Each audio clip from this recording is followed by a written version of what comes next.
اور جنت کے پھل کسی موسم کے محتاج نہیں ہیں، اور جنت میں ظاہر ہے کہ ایک ہی موسم ہوگا، تو پھلوں کی دستیابی، اور ظاہر ہے کہ جنت کے پھل دنیا کے پھل کے مشابہ نہیں، صرف نام کا اشتباہ ہے۔ جیسے موز بمانا کیلا، عنب بمانا انگور، تفاح بمانا سیب، انار، رمان بمانا انار، تو یہ نام ہے، صرف ناموں کا اشتراک ہے۔ شکل ایک ہو سکتی، ذائقہ ایک نہیں۔ شکل ایک کیوں؟ تاکہ ایک شکل سے آپ مانوس ہے دنیا میں، تو قیامت کے دن اگر جنت میں شکل کوئی اور ہوئی تو تھوڑی سی پریشانی ہو سکتی کہ یہ اس کو کیسے کھائیں، اوپر سے کھائیں اندر کا گودا کھائیں۔ یہ کیفیت ہمارے ساتھ کویت میں ایک دفعہ ہوئی، وہ ہم نے سپر مارکیٹ سے پھل لیے، میرے ساتھ میرے دوست حاجی اصغر مرحوم، ایک پھل ہم نے لیا، وہ جب اپنے کمرے میں پہنچے تو سمجھ نہیں آ رہی اس کو کیسے کھائیں، کیسے اس کو کاٹنا ہے، اس کا اوپر سے کھانے کا ہے یا اندر سے گودا، تو پریشانی ہو سکتی ہے نا، لیکن جنت میں پریشانی نہیں ہوگی۔ اس لیے جو پھلوں کا ذکر ہے، شکلیں دنیا کے پھلوں کی ہوگی تاکہ پریشانی نہ ہو، ذائقہ جنت کا ہوگا۔ سائز مختلف ہو سکتا، نبی علیہ السلام نے سدرۃ المنتہا کا ذکر کیا، سدرۃ المنتہا، اور فرمایا کہ فَإِذَا وَرَقُهَا مِثْلُ آذان الفیلہ وَنَبَقُهَا مِثْلُ قِلَالِ حجر۔ سدرۃ المنتہا بیری کا درخت، اس کے پتے ہاتھیوں کے کانوں کے سائز کے تھے، اور اس کے پھل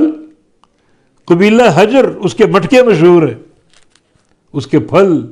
قبیلہ حجر کے مٹکوں کے برابر تھے۔ جنت کا پھل ہے، جنت کا بیر، جس کا سائز قبیلہ حجر کے مٹکوں کے برابر۔ دنیا کا پھل آپ کھاتے ہیں اور وہ ختم ہو جاتا، جنت کا پھل وہ ختم نہیں ہوگا، اس میں انقطاع ہے ہی نہیں۔ نبی علیہ السلام کی حدیث ہے،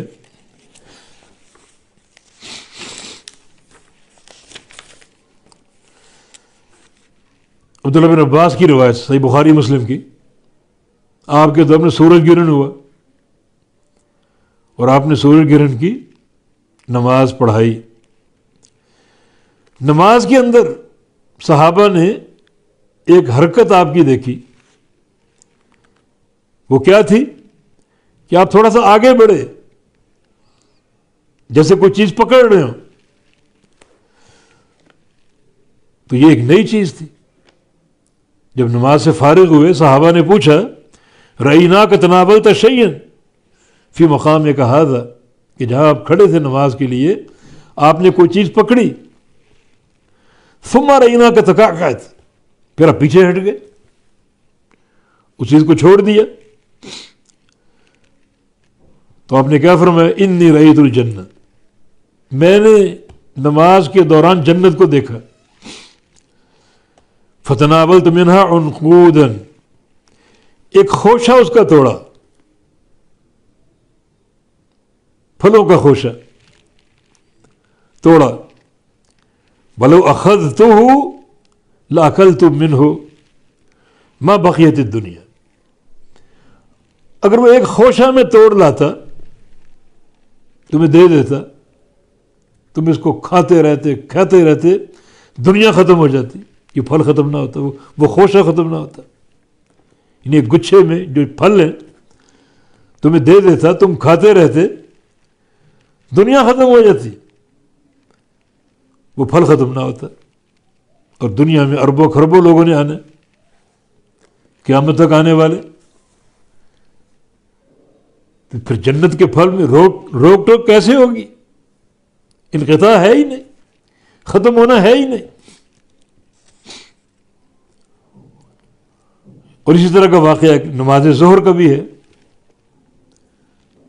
ابو یعلا حافظ ابو یعلا رحمہ اللہ اپنی کتاب میں لائے، مسند میں لائے،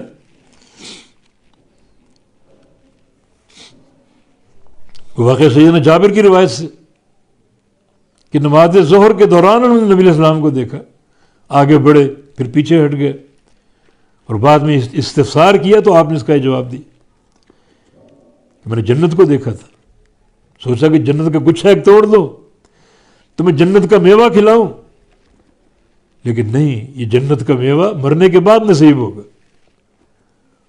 اور اگر میں توڑ لاتا تمہیں دے دیتا تم اس کو کھاتے رہتے کبھی ختم نہ ہوتا۔